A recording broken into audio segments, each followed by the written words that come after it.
Everyone, welcome to After the Inauguration, Abortion Law in 2021. This is a discussion that's sponsored by the Center for Public Health Law Research at Temple University Law School and the Case Western Reserve University Law Medicine Center.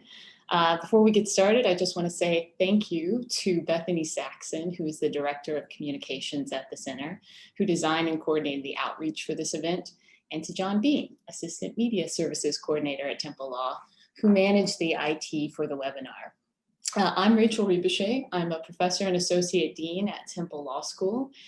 My research focuses on various issues related to reproduction, parental involvement laws, surrogacy, comparative reproductive rights, and public health approaches to abortion law.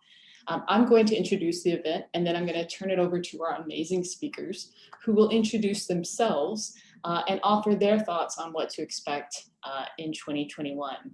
And our goal is to engage in a conversation. So remarks will be brief in order to maximize time for Q&A. So Jesse Hill and I planned this event because we are both enmeshed in projects that examine what the map of abortion access looks like now and how it could change in the immediate future. I've read Jesse's fantastic forthcoming article, The Geography of Abortion Rights, by the way, available for download here, get it while it's hot, which masterfully frames the academic discussion of how law constructs the borders of abortion deserts in which care is widely unavailable. In my work, I've been thinking about the expansion of telemedicine for abortion, following closely the FDA case for which Julia is lead counsel, and relying on the novel research Ushma and her colleagues have generated on remote care's effectiveness. So remote care for abortion, as well as self-managed abortion, about which Farah's work has been invaluable, are two avenues that I believe meet the challenges of the current moment, and I know probably a number of people who have joined this call think of as well. And those challenges will be part of today's conversation. For instance, the 6 potential votes on the Supreme Court to overturn the core holding of Roe v. Wade, a pandemic that has made the economic and racial inequalities of the country all the more clear, all the more stark, and a transition from fear, hate in our national discourse. But this discussion today will also reflect on how to meet those challenges, focusing on how the new administration might respond, even today as we expect new executive orders. Have read with interest a press release about what those orders will potentially contain, what state policy could offer, and how community mobilization can overcome barriers to abortion care. For me, this conversation is in the service of strengthening the relationship between abortion law and public health research. It is an incredible opportunity to learn from innovators and experts, and I thank them sincerely in advance. And with that, I'm going to turn it over to Jesse. Thank you. Thank you so much, Rachel, for the kind introduction, and for really, to Rachel and to Temple University for really doing the heavy lifting on putting this program together. But as Rachel said, we both sort of discussed the idea and really thought that, I guess, that this is a really critical moment in terms of reproductive rights, reproductive healthcare access, and that it was really important to get this group together to talk about these things right now. My name is Jesse Hill. I am a professor at Case Western Reserve University School of Law in Cleveland, and I also sometimes wear a litigator hat and work on reproductive rights, abortion restriction cases in particular. So I just want to give kind of a quick overview of sort of what I see as sort of where we are right now, the forces that are pulling in two opposite directions of both expanding access and reducing access to abortion right now. And then just say a couple words about the work that I have been doing, or the issues I've been thinking about sort of in my academic writing. So on the one hand, you know, I think as Rachel sort of framed it very well, there's a lot of hope right now that we may be able to expand access to abortion there is sort of a growth for a lot of reasons. Of course, the Biden administration, as I'm sure folks will talk about more, maybe will act to reduce restrictions on medication abortion drug, the global gag rule as well, like we just talked about. But also there is an increasing widespread acceptance of telemedicine and the use of telemedicine for medication abortion, which has proven to be really safe and effective. Some people are hoping at this moment, with Democratic control of the presidency and Congress, that we will see proactive legislation at the federal level to protect abortion rights. We can talk about that more. I think probably a long shot at the moment, but possible. As well as there's been a long-standing but very grassroots, but increasingly very organized movement to make self-managed abortion more available and destigmatized, and self-managed abortion looks very different than it did several decades ago before Roe v. Wade. And I think Farah is going to talk about that. So that's all I'll say now. But on the other hand, things are more perilous for abortion access than they have ever been, arguably, before. According to the Alan Guttmacher Institute, over 541 abortion restrictions were passed in the states between 2010 and 2020, which is somewhere around 40% of all of the abortion restrictions passed by the states since Roe v. Wade, since 1973. What we are seeing also across the states are in some states, increasingly extreme and punitive laws, not just things like total abortion bans, but laws that are being proposed that say abortion is, equivalent to murder, that propose punishments for the patients who get abortions. Arizona just introduced a law to that effect. And really, these are the sorts of things that we used to sort of, they're the heartbeat bills of 10 or 20 years ago. They would get proposed and everybody would look and go, oh, well, that's not going anywhere. That's so far out on the margins of acceptable. And then gradually working their way in toward acceptability. And 10, 20 years later, you're finding states passing laws like that. So real reason for concern. The other thing is with the Supreme Court being hostile to abortion rights. And although there was a victory this past summer in the June medical services case, we've seen really troubling trends after that case, because as those of you who might have watched it might know, in June medical services, the Supreme Court struck down a Louisiana law, abortion restriction, requiring an unnecessary law, requiring clinics, providers to have admitting privileges at a local hospital. And but what happened in that case is that there was no majority opinion, there was a plurality opinion, and then the fifth vote was provided by Chief Justice Roberts, who wrote an opinion that considerably narrowed what the law had been, and if followed, would make it much harder than it has been to get restrictions struck down. And there has been, since that decision, a circuit split growing and a back and forth about whether Chief Justice Roberts's opinion is in fact in its entirety sort of the controlling opinion, and whether that is the standard that needs to be used going forward. So this is kind of where we are right now. In my own work, I'll just talk very briefly, has looked at the role of geography and of borders in creating a form of geographic or spatial inequality with respect to abortion rights. We have a phenomenon of polarization, with some states being increasingly hostile toward abortion rights and other states extremely supportive. There is a patchwork of state laws governing access, as well as different interpretations, as I just mentioned, with the June medical case, of federal law. And in light of this, there are states increasingly using what I call spatial regulations, where they are taking advantage of geographical facts, geographical differences, to make access to abortion harder within their states, and also regulating the spaces where abortions can take place. So abortion facilities, regulating where even medication abortion non-surgical abortions can take place. That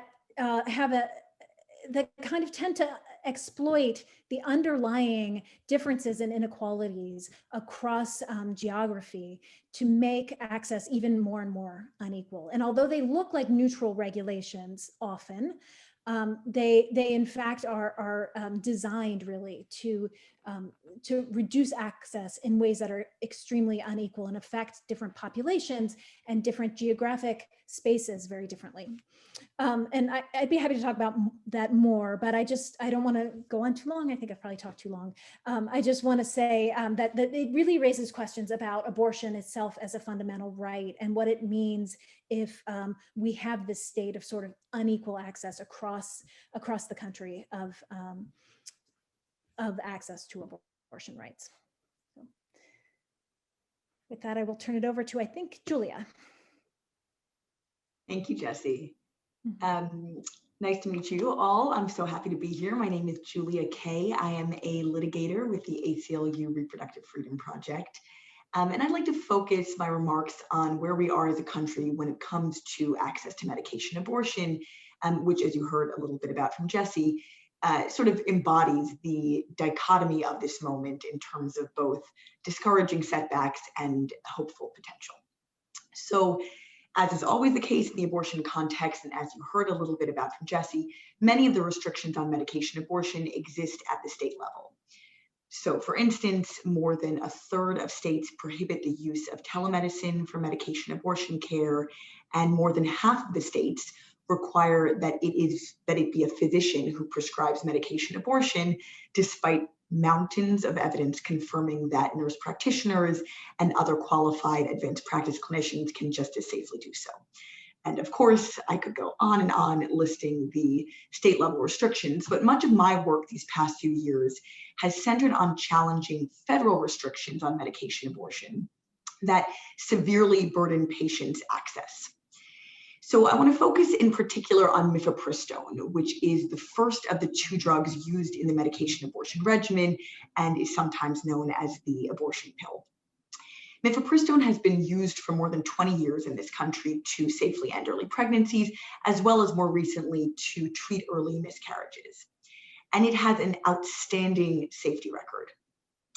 But nevertheless, the FDA has long imposed and continues to impose a set of outdated and medically unnecessary restrictions on mifepristone that are known as a risk evaluation and mitigation strategy, or REMS.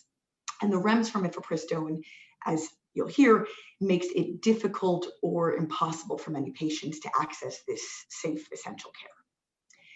One of the FDA's requirements for mifepristone is that the patient travel to a hospital, clinic, or medical office for the sole purpose of picking up the pill and signing a form. There is no medical reason for this visit. Patients are free to have all of the evaluation and counseling done via telemedicine, and patients are permitted to take the pill, put it in their pocket, and swallow it later at home or in the location of their choice with no immediate clinical supervision. But nevertheless, the FDA forces patients to travel to a health center just so they can be handed this pill.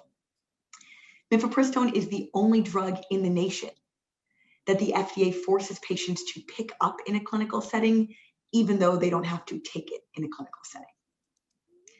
For years, leading medical authorities, including the AMA and the American College of Obstetricians and Gynecologists, have called on the FDA to permanently lift the mifepristone REMS because it creates barriers to this time-sensitive healthcare, and it does so with zero safety benefit.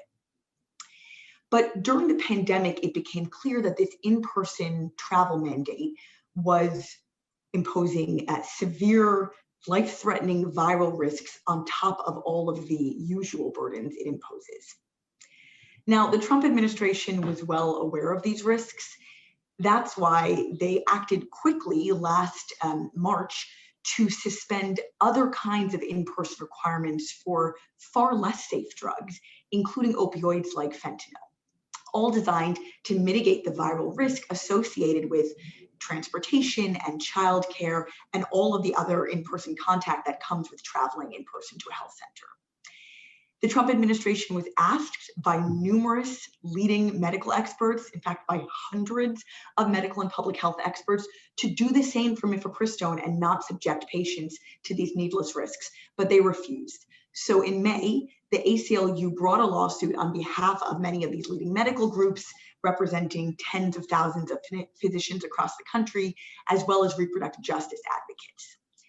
In July, we won an injunction. A federal district court blocked enforcement of this policy during the COVID-19 public health emergency, and that allowed medically eligible patients in many states across the country to receive their mifepristone prescription by mail, including through mail order pharmacies, just as they would for other medications. So I want to just put a little asterisk here to note that this was still, state law still applied, so the reach of the injunction was still limited. And unfortunately, the reality is that many of the patients who are most in need of expanded access because they are in the states most hostile to abortion were not able to take advantage of this relief because, for instance, their state had a ban on telemedicine. But it is nonetheless the case that this legal victory ushered in a new chapter in how abortion care is delivered in the United States.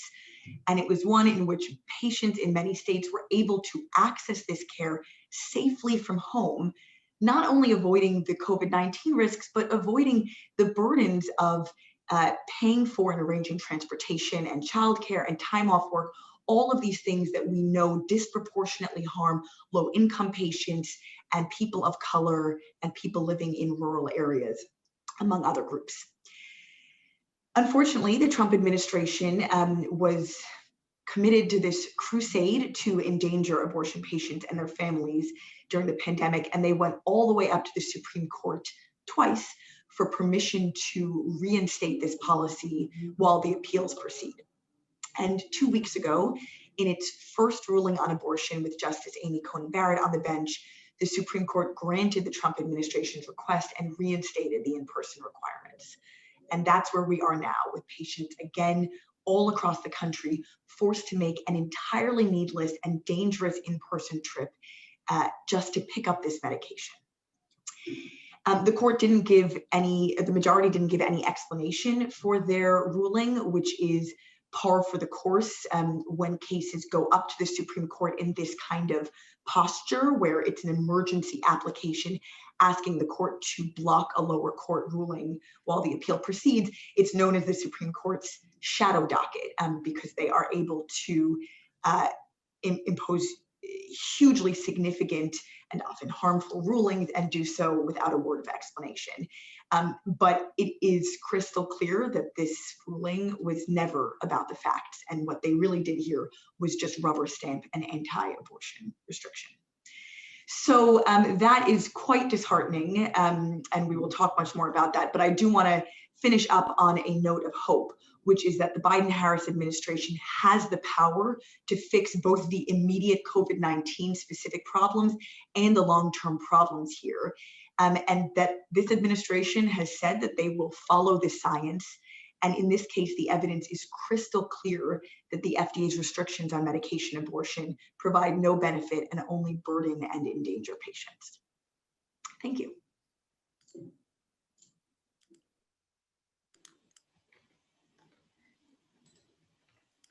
Thank you so much, Julia.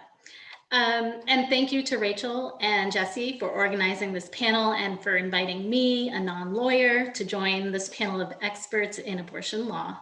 My name is Dr. Ushma Upadhyay, and I am Associate Professor and a Public Health Social Scientist at UCSF Answer.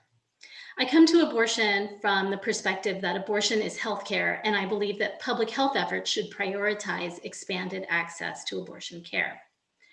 I wanted to touch on a few different regulations today that I hope come up soon in the Biden administration. These are, number one, the FDA restrictions that Julia just spoke about, called the REMS, that require in-person dispensing of abortion medications. And number two, the Hyde Amendment, which prohibits federal funds to be used to cover abortions for people with Medicaid. The FDA's REMS requires providers to dispense the medications in a doctor's office, clinic, or hospital. This is a regulation that, like Julia, I had been focused on for a few years before COVID. I submitted an application to the FDA for approval to conduct a clinical trial on telehealth models for medication abortion. Since 2018, July 2018, I submitted my application to the FDA 6 different times. And each time they came back saying that they would not approve of this study unless all patients had an ultrasound or physical exam before we could actually mail the pills to the patients. And so that really speaks to the paternalism of the way that they are thinking about medication abortion, with the perspective that people cannot understand their own bodies and assess their own gestational age to be able to ensure that they are within the gestational limit of 70 days. So the COVID pandemic has brought to bear all of the barriers to abortion access that already existed, including having to take time off of work or school, finding childcare, and gathering the funds to get an abortion. And these burdens disproportionately affect low-income people. The period from July 2020, the point of the federal injunction that Julia mentioned, to the SCOTUS decision earlier this January, removed some of those barriers because abortions clinicians were able to have a telehealth consultation with patients and then send abortion pills directly to their patients through mail order pharmacies. And I'll note that they're able to do it at significantly lower prices for the patient. I'm currently working with several telehealth companies that opened up during this period to analyze the safety and efficacy data of these telehealth abortions during that short period. And I can share some preliminary evidence. One company, Choice, based in California, was able to serve 150 patients.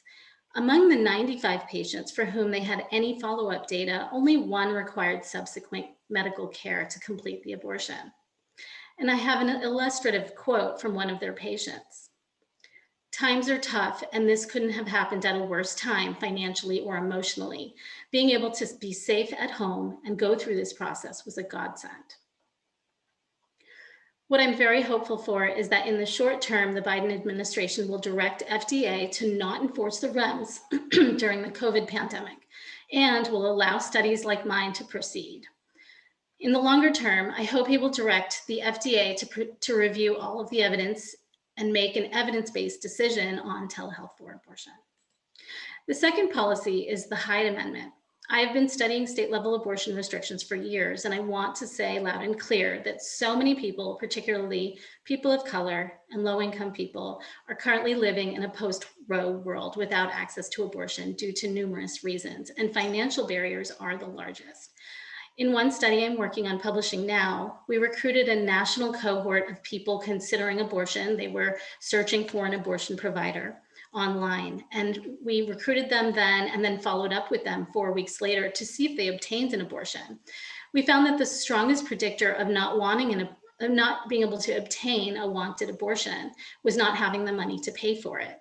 And we also found that those living in Hyde states, the states that do not offer Medicaid coverage for abortion, were almost twice as likely to still be trying to obtain an abortion 4 weeks later compared to individuals living in states that cover abortion for Medicaid participants. So repealing Hyde is just not enough, because we know that states currently that don't cover abortion still will not, even if they legally can. And what we need is something that goes further, like the proposed Each Woman Act that requires all insurances to cover abortion in all states.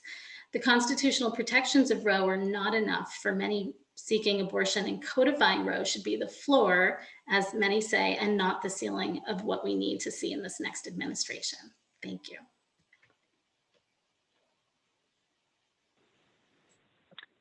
Thank you so much, Ushma, and thank you to Jesse and Rachel and the other co-panelists. It's really a pleasure to get to be here with all of you today, and thank you all for taking the time to be with us.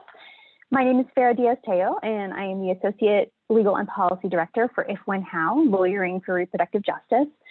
And the bulk of my work there focuses on halting the criminalization of people who end their own pregnancies, people who avail themselves of self-managed abortion.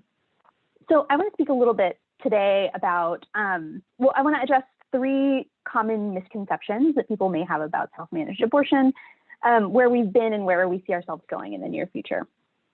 So the three main misconceptions that I want to address today. First are that self-managed abortions are illegal abortions, that self-managed abortions are a thing of the past, and that the FDA regulations or over-regulation of abortion with pills is the primary threat to people who end their own pregnancies. So sticking to the first one, that self-managed abortions are illegal abortions, I think that there is very often in the public mind a conflation of this concept of the illegal abortion or the criminal abortion and a self-managed abortion. And it may come as a surprise to some folks to hear that the law in many places, in most places in fact, doesn't clearly speak to the legality of self-managed abortion, in large part because the law doesn't clearly speak to the legality of every single possible thing, right? The law doesn't tell you whether or not you can take care of your health in a variety of ways, you know, whether and how you can take headache medication, whether you can double up on your birth control pills, right? There's a lot that the law simply doesn't speak to. And self-managed abortion historically has been one of those things. And when I say historically, I mean very historically, like all the way back to the common law, generally ending pregnancies and catching babies and all those things were in areas the law didn't really look at. It was sort of considered, you know, like women's business, which meant that it was outside of the purview of the law. Until the professionalization of the medical profession at about the time of the Civil War, where the law then started to define who could perform abortions and how they could do so, mostly with the intent of eradicating midwives, herbalists, and other healers, and consolidating the power of organized medicine. But in that context and moving forward from there, generally an illegal abortion was something that one person did to a pregnant person, not something that a pregnant person did to themselves. So that's an important thing for us to keep in mind as we think about what it means to criminalize abortion and how that's different in many ways from criminalizing people who have abortions. And attentiveness to both obviously is important, but ensuring not to conflate the two is especially important in protecting the rights of people who may end their own pregnancies. Sticking to the question of whether self-managed abortion is a thing of the past, you know, I think that we often think of imagery that's now fortunately becoming outdated, the imagery of the coat hanger and the sort of back alley, this idea that abortions that are not received through the formalized medical system are abortions that are dangerous, substandard, and unlawful. And, you know, fortunately, with the advent, especially of medications like mifepristone and misoprostol that can safely and effectively end a pregnancy, the medical risks of self-managing an abortion have gone down dramatically, while unfortunately we still continue to see people facing legal risks, which we'll talk about in a little bit. But I guess I should say in this that when I talk about self-managed abortion, I mean any means that a person might use to end a pregnancy without accessing the formal medical system. So that could include less effective means or means that are not, that haven't been, you know, vetted by medical evidence, like use of herbs or ingestion of you know, certain foods or vitamins or whatever, in order to end a pregnancy, which are less likely to be effective. And it also includes the use of pills that may be the same pills that a person would receive from an abortion provider, or it may include the use of misoprostol alone, which was discovered, in fact, by community members, by women in Brazil who read the contraindications on misoprostol, which had been prescribed in order to prevent ulcers in people taking NSAIDs, and saw that it caused miscarriages, and then passed that information through communities, leading to a decrease in deaths from clandestine abortion in Brazil. So the use of these medications continues into the present day, and some of the most recent research on this extrapolates that up to 7% of women will attempt to self-manage an abortion at some point in the course of their reproductive lives. Which tells us, you know, this is something that's a lot more pervasive than we would be led to think, and also that attentiveness to ensuring that people aren't criminalized for ending their pregnancies continues to be important. So that leads us into the sort of last question of what the primary threats are that people face when they end their own pregnancies. And as Julia mentioned before, ever since the abortion pill was approved for use in the United States, politicians have opportunistically seized on the ability to overregulate it and set it as far out of reach as possible for most people, including applications of the unnecessary REMS that she discussed before. But something that I think people might not realize is that the REMS, while they restrict patients' ability to access medications, they don't necessarily speak directly to the patient. So if a patient engages in an act that violates the REMS, right, they access the medication in some way that's not the way it's prescribed, not like a prescription, but in a way that isn't dictated by the REMS. The REMS don't call for any punishment of that person. Essentially, like the FDA is not regulating individuals in the same way that it's scrutinizing and controlling the people who are making the medications available, right, to the prescribers. So what that means is that in some ways, those restrictions are not entirely relevant to the question of people who are self-managing care. So people who are, getting a telemedicine consultation and having the medications mailed to them, by their healthcare provider, are not necessarily engaging in self-managed abortion because it's still mediated by the formal healthcare system. So what we're looking at mostly are people who, are accessing directly from either from pharmacies that are based outside the United States or other sellers. They may receive their medications through more informal means, like through a friend or a trusted community member, somebody who has access to the medications. And because they're not covered by the same legal structures and protections that cover people who are receiving telemedicine abortions, they're more potentially susceptible to criminalization. And this is one of those things where, recall, I said earlier that a self-managed abortion is not necessarily a criminal abortion. So this is true, and at the same time, we have seen that even within the past 20 years, dozens of people have been criminalized for having ended their own pregnancies. Not under laws that say that it is a crime to end one's own pregnancy, but rather under crimes either that criminalize providing abortions to somebody else. So these antiquated criminal abortion laws, essentially criminalizing people as though they themselves were their own abortionists, quote unquote, or even worse, people charged under laws that were intended to criminalize harm to fetuses. So feticide laws, fetal, like unborn victims of violence laws, you may have heard that terminology used. And this is the category of laws that we're seeing, for example, are being proposed in Arizona, recently was proposed in Ohio, in Texas, other places, laws that are specifically aimed at erasing the distinction between either a homicide or an act of harm that causes a pregnant person to miscarry and an act that a pregnant person undertakes themselves. So what that means is not only that, the Arizona law would make it first-degree murder, it would be an intentional homicide if a pregnant person ends their own pregnancy, which would be eligible for the death penalty. It would also make any act or failure to act on the part of the pregnant person that leads to a miscarriage criminally negligent homicide. So you could envision any number of things that a pregnant person might do or not do that a prosecutor might believe is linked to a miscarriage or other adverse outcome, and then that person could face criminalization. We remain hopeful that this is the kind of thing that's just beyond the pale. But, we're hearing from lawmakers in Arizona that the incoming, conservative lawmakers, sort of freshman lawmakers, are much more willing to go far beyond like what has been historically considered acceptable, even for conservative lawmakers.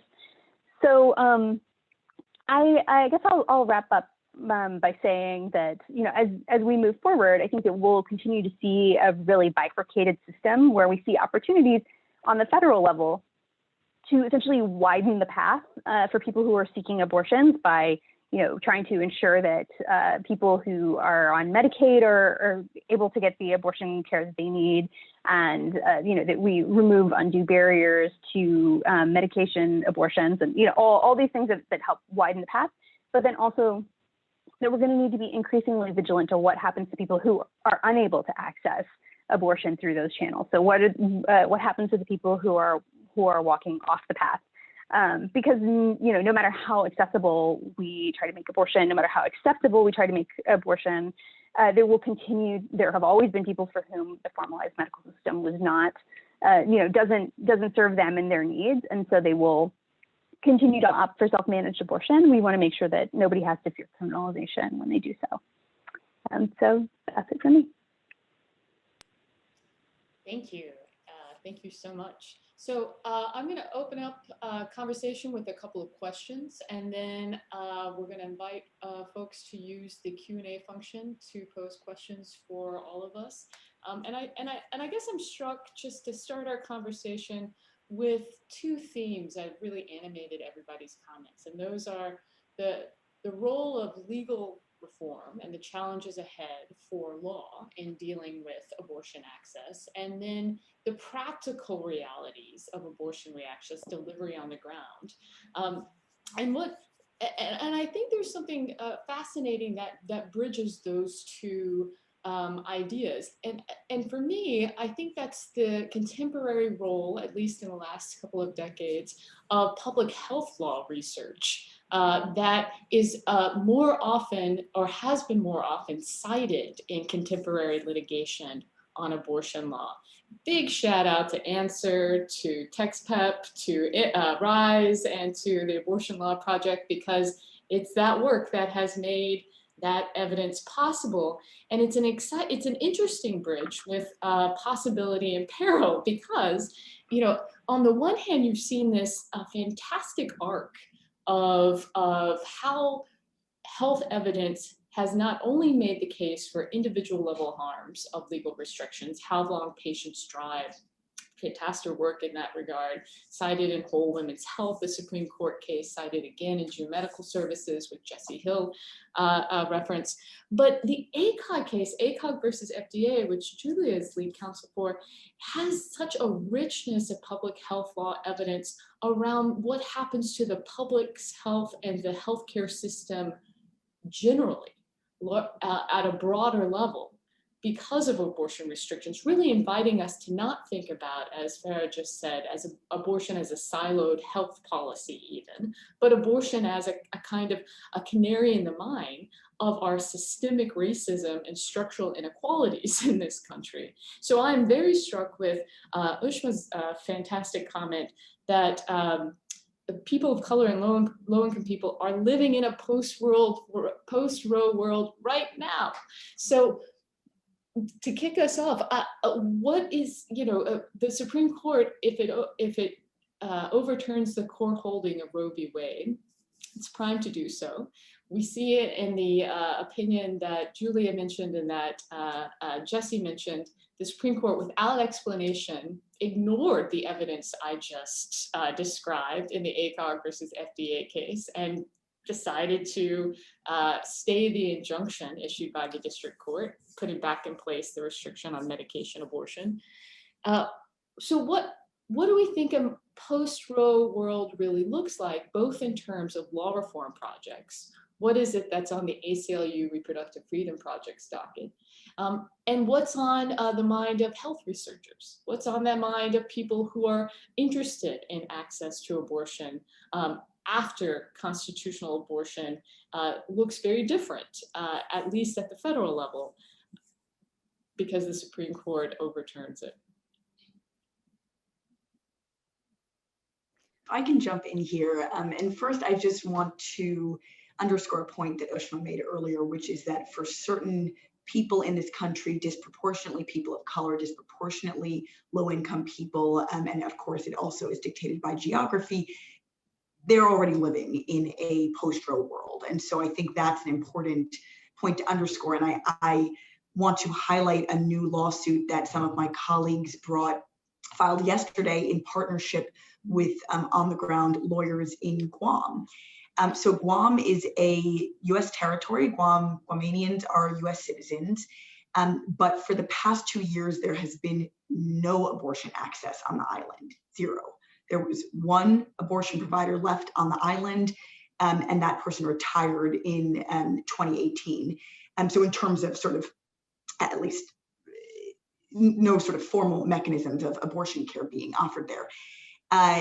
And the reason that these patients were not able to, that people on the island were not able and have not been able to take advantage of telemedicine and receiving mifepristone by mail is actually because of two outdated Guam laws that effectively ban telemedicine. So there are physicians in Hawaii who are licensed in Guam and who are operating a direct-to-patient mifepristone mailing sort of telemedicine project pursuant to an FDA-approved study.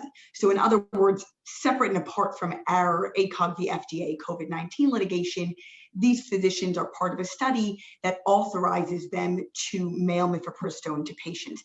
And they are extremely eager to do so for the patients who call them from Guam, desperate for their assistance, but they can't do so because of these laws. The option that patients are facing on Guam is to take a 4,000-mile each way flight to Hawaii, pay more than $1,000 for airfare just to get an abortion. That is the reality that these people on Guam are facing. And I think it's also important to underscore that the disproportionate harm there is to Chamorro women, which is the indigenous people of the Mariana Islands. And that community has been leading the fight for decades to expand and restore safe and legal access on the island. So I just wanted to start there. To your point, Rachel, though, about what do we look like if we're in a world where we cannot rely on Roe v. Wade, we cannot go in the federal courts and fight against restrictions on abortions through that means. We are creative, and there are other mechanisms. There are state law protections that have been hugely valuable. So one example I'll give is that the Supreme Court has long held that the federal Constitution does not prohibit the Hyde Amendment, that banning Medicaid coverage for abortion care and denying insurance coverage for low-income patients does not violate the Constitution.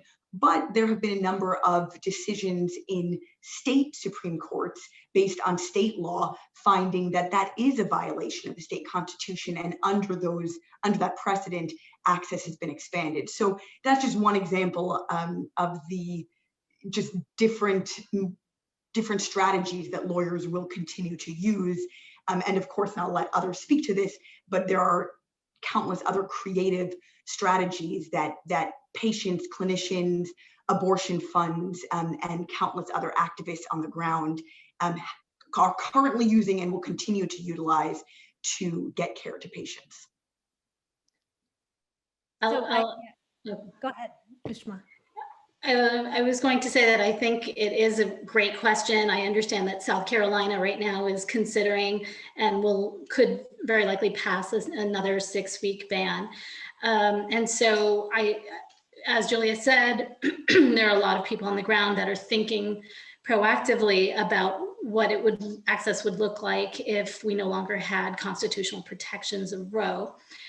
We did some analyses of thinking about strategies, and we looked at the 23 states that are expected to make abortion illegal or inaccessible, what we call restricted access states. And maybe I'll just quickly share my screen to show you a map. And so the red states are the ones that would be expected to severely restrict access, and the blue are the ones that would maintain access. And so we identified 30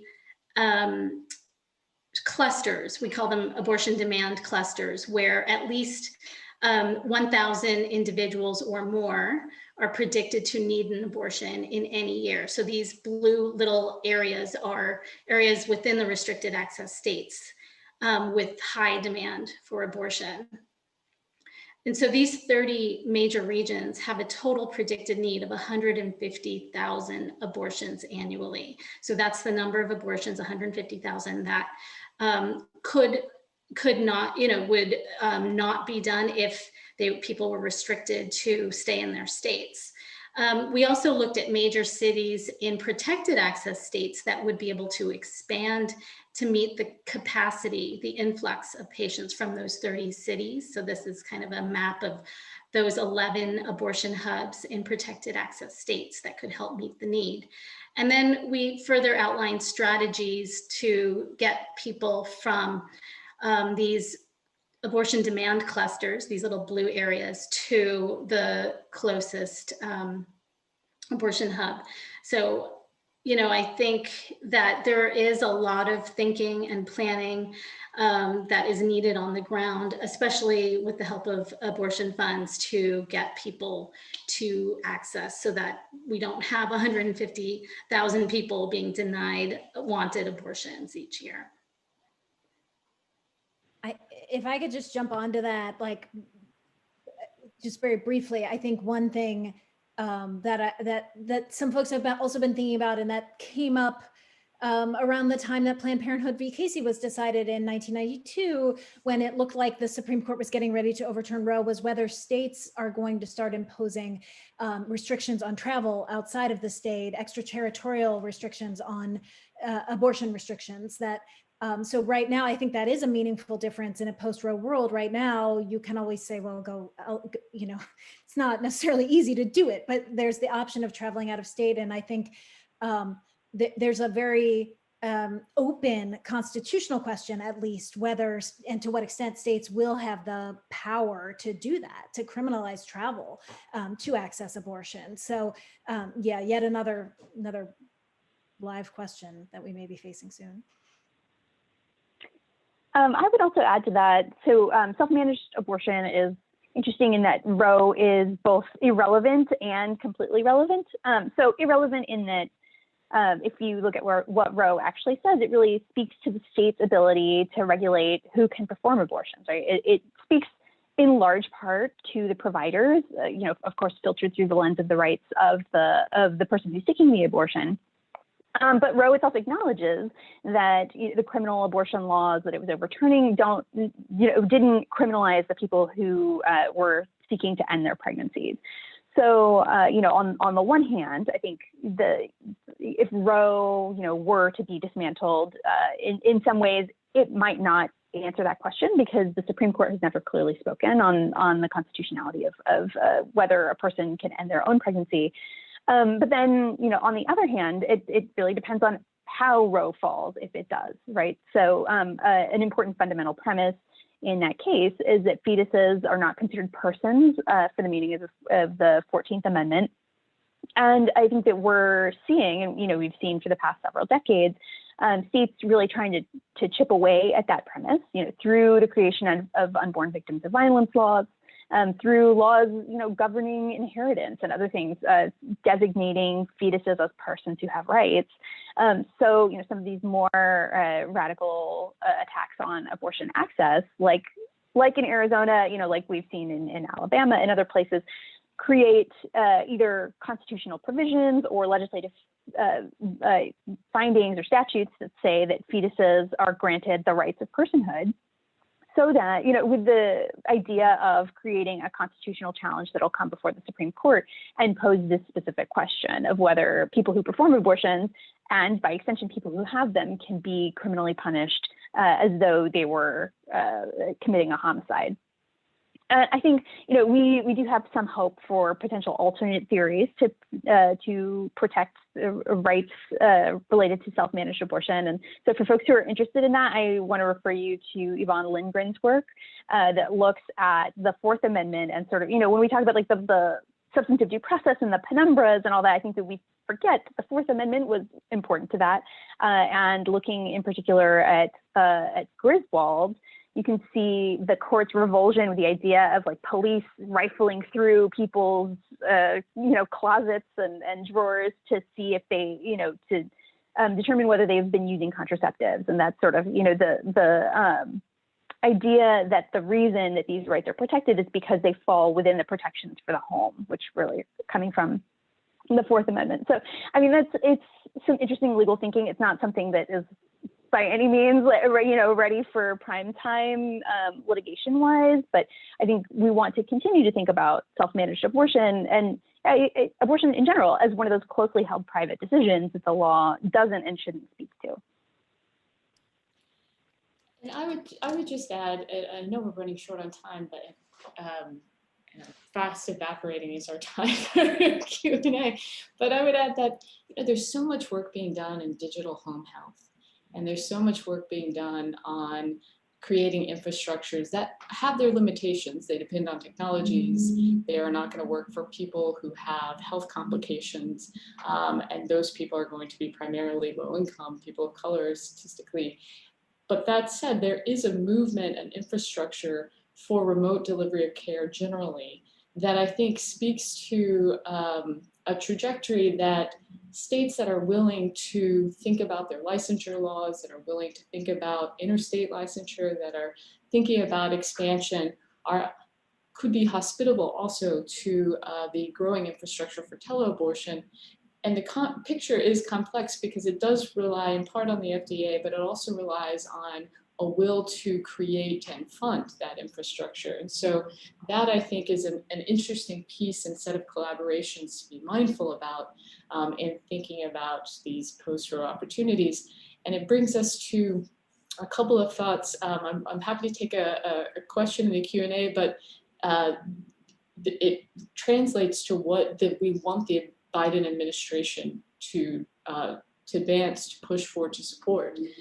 One idea is not just waiving enforcement of the FDA's in-person requirement that RIMS, but another that has come up in the last, during the campaign and on the anniversary of Roe is this idea of codifying Roe as a floor or a more expansive vision of how federal legislation can shore up abortion rights and protect them.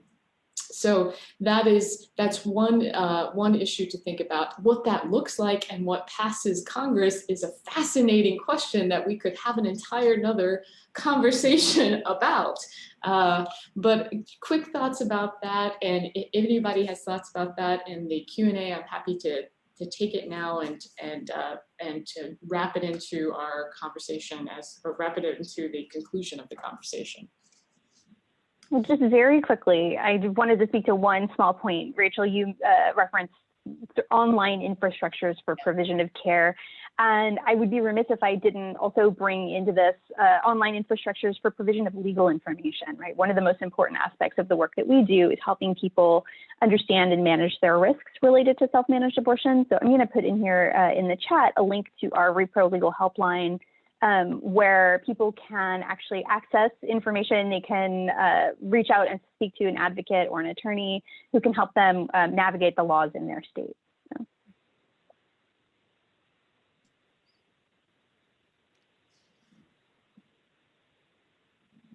Yeah, I mean, to go to the question of federal legislation or federal action, it's going to be, it's going to be interesting to see what comes. I know, one of the things we haven't really talked about much, but which always comes up in this context is religious, the sort of strong pull of religious objections, religious objectors, and how they manage to shape legislation at all sorts of levels. And I have a lot of concerns about what might come out of a process once it gets started. But then again, I think we may be a better position to see something hopeful now than we have been in a long time. So I'll add that, of course, there's this open question about what's Congress going to be able to do. We could start talking about the filibuster. There are a lot of directions we could go in. But I think that what we certainly need from the Biden-Harris administration is a clear signal of their values and that they're not only undoing the damage of the Trump administration, that's sort of essential, but the bare minimum, but really taking bold affirmative action to advance reproductive justice in a range of ways. And so one example of that would be, when the White House sends a budget to Congress, it should not include the Hyde Amendment riders. It should be what we refer to as like a clean budget that doesn't have this caveat saying, oh, but of course, no taxpayer dollars to abortion and to cover abortion, we should be changing the narrative on that, as of course folks like the organization All Above All and other organizations are doing, to make clear that what the Hyde Amendment really is discriminating against low-income people and people of color. It's a racist policy. It was always designed as the whole purpose of it, as admitted by the member of Congress whose name is carried through in the Hyde Amendment. The whole purpose of this was to strip away abortion access from as many people as possible, starting with poor people. And so, we should be looking for those kinds of clear value statements from the Biden administration, in addition to undoing the harmful regulations that the Trump administration imposed, and calling for a comprehensive reevaluation of the FDA's outdated restrictions on the REMS to ensure that evidence rather than politics is dictating patient access here.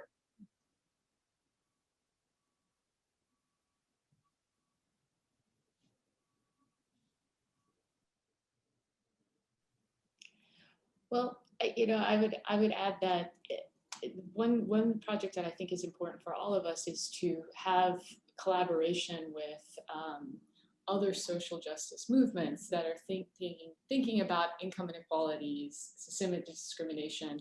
And it's interesting when you read a Supreme Court opinion, it's often the language characterizes abortion patients as this odd and strange population of low-income people of color that just happens to exist with those characteristics, rather than thinking about, for instance, the deep inequalities that riddle our healthcare system, that force people in, that characterize people's material livelihoods and the environments of discrimination in which they live. And so one opportunity moving forward is to use a legislative process, to use a political movement, to use data to showcase those synergies and to work together to find solutions for them. And so on that note, I am going to conclude our, thank you all so much for attending. Thank you to the participants, to the panelists, and thank you to my co-host, Jessie. Let's do this again. Thank you so much. Everyone. Thank you. It's a pleasure.